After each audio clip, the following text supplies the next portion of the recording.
Les muséums ne poussent pas naturellement dans les arbres, et celui de Gaillac ne fait pas exception. Il est d'abord né de la curiosité d'un passionné, Philadelphe Thomas, un homme de science du XIXe siècle qui amassa des collections et documents grâce à ses fouilles, au contact qu'il a eu durant sa vie avec de nombreux scientifiques, et à ses études sur ses trouvailles, comme celle du crâne d'Antelodon Magnum, faite en 1873 sur les bords du Tarn.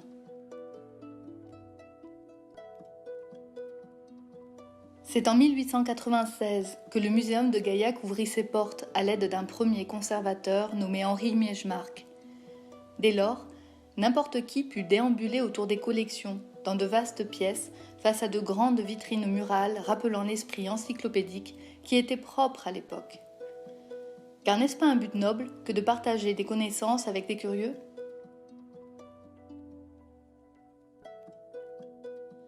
Le muséum est maintenant public, car Philadelphe Thomas, sans descendant direct, légua la belle institution qu'il avait créée à la ville de Gaillac, en stipulant qu'il fallait qu'elle reste publique.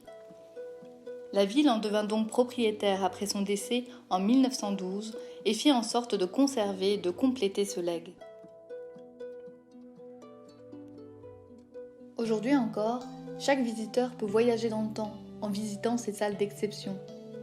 Dotées d'une collection qui ne cesse de s'actualiser par l'intégration de récentes donations et par le travail scientifique, en grande partie fait par des bénévoles tout aussi passionnés que Philadelphe Thomas, qui permettent au muséum de ne pas être dépassé par les avancées scientifiques du monde moderne.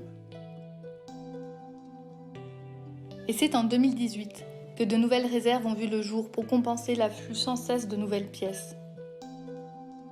Elles sont mutualisées avec le musée des Beaux-Arts et le musée de l'Abbaye, tous deux aussi gérés par la ville. Alors que les réserves des deux dernières ont déjà été acheminées vers leurs nouveaux locaux, celles du muséum sont en cours. À l'heure actuelle, les herbiers sont les seuls à avoir fait le voyage.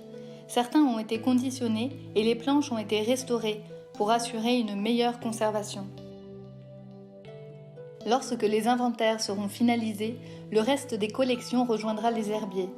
Mais avant ça, pour éviter les risques de contamination, chaque objet doit passer en salle de quarantaine pour faire en sorte que les réserves soient un espace sain pour les œuvres qui y sont déposées et pour qu'elles puissent ensuite revenir au muséum pour être exposées et être prêtées ailleurs à d'autres établissements.